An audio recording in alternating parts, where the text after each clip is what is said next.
Here we have a table of standard reduction potentials, and this is a shortened version, but you can see on the left side we have different half reactions, and all of these half reactions are written as reduction half reactions. Remember, gain of electrons is reduction.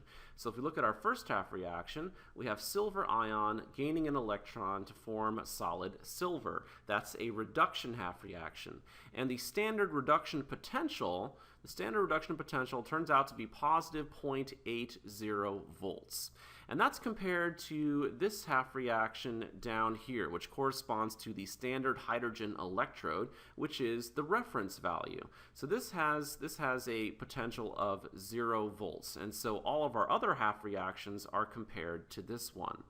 The more positive the value is for the standard reduction potential, the more likely the substance is to be reduced. So let's compare the reduction of copper 2+ ions to the reduction of zinc 2+ ions. Let's compare these two half reactions. So if we are reducing copper 2+ to solid copper, the standard reduction potential is positive 0.34 volts. And if we are reducing zinc 2+ to solid zinc, the standard reduction potential turns out to be negative 0.76 volts. The more positive value, the more likely the substance is to be reduced. So obviously positive 0.34 is more positive than negative 0.76. So we know that this must be the reduction half reaction. So if we're talking about a redox reaction involving copper and zinc, this must be our reduction half reaction. So let's go ahead and write that. This is our reduction half reaction where we have copper 2+ ions gaining 2 electrons to turn into solid copper. And the standard reduction potential is positive 0.34 volts. So this is equal to positive 0.34 volts. Well, we know in a redox reaction something is reduced and something is oxidized. And since we already have our reduction half reaction, we need an oxidation half reaction. That must mean that this should be our oxidation half reaction. But here we have it written as a reduction half reaction. So we need to reverse this reaction to show it as an oxidation. We need to start with solid zinc on the left side. So we start with solid zinc on the left side. And zinc is oxidized into zinc 2+ ions, and we're losing 2 electrons. So remember, loss of electrons is oxidation. So now this is an oxidation half reaction. So we need to find the standard oxidation potential for this half reaction. And we can do that by looking at our table here. So negative 0.76 is the standard reduction potential. So since we reversed our half reaction, we just need to change the sign.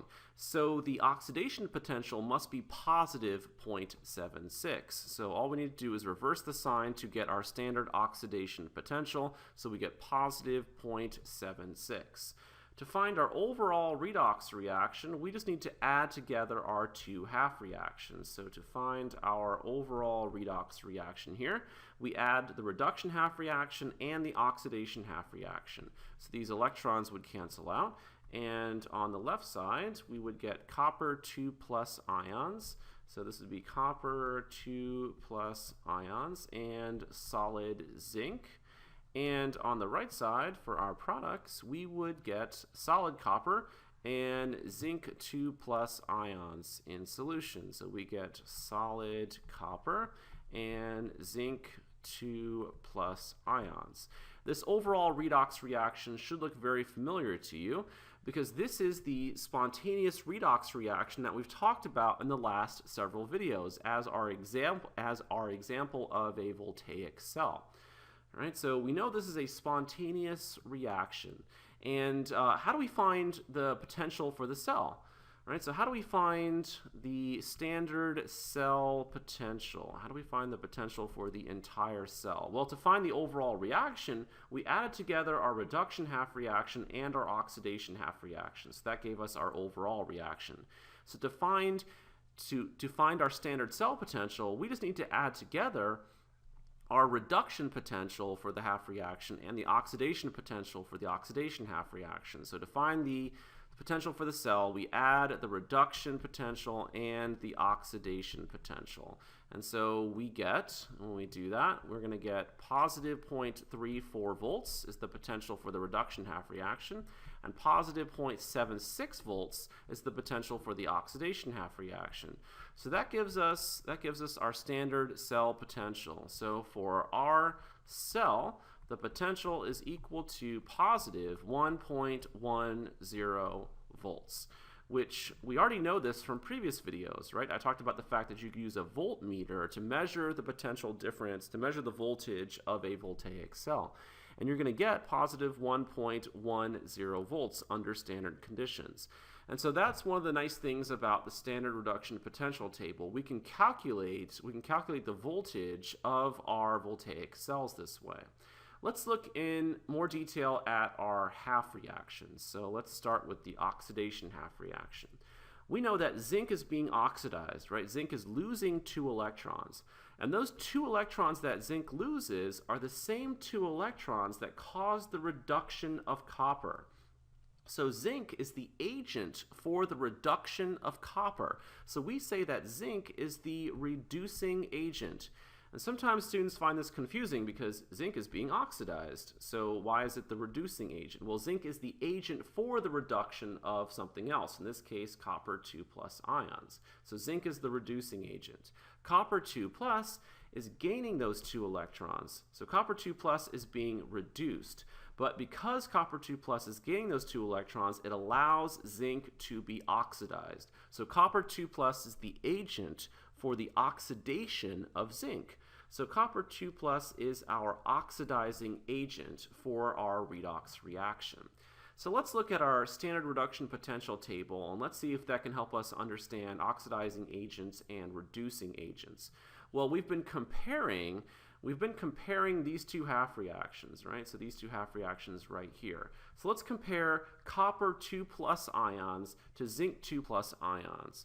Right? Well, copper 2+ we know is more easily reduced, right? It has the more positive value, I should say, for the standard reduction potential. So copper 2+ is more easily reduced, and therefore copper 2+ is a stronger oxidizing agent than zinc 2+. So as you go up on your standard reduction potential, right, you're increasing in the tendency for something to be reduced. And therefore, you're increasing the strength as an oxidizing agent. So as you move up on your standard reduction potential, increased strength as an oxidizing agent. So copper 2+ is a stronger oxidizing agent than zinc 2+. All right, let's think about the opposite. So as you move down on your reduction potential, so as you move down here, so let's compare solid copper and solid zinc, right? We know that solid zinc was our reducing agent in our reaction. And that's because the reduction potential was the more negative one. So that means this is more likely to be the oxidation half reaction. So as you move down on your reduction potential, right, you have an increasing tendency to be oxidized. So therefore, you have an increasing strength as a reducing agent. So zinc, right, is a stronger reducing agent than copper because, again, looking at the reduction potentials, you know that it's more likely to be oxidized. So going down on your reduction potentials, increased tendency to be oxidized, therefore increased strength as a reducing agent. So if you look at lithium, right, so lithium here, lithium is even more negative for the reduction potential. Therefore, this is even more likely to be an oxidation half reaction. So lithium is a stronger reducing agent than zinc.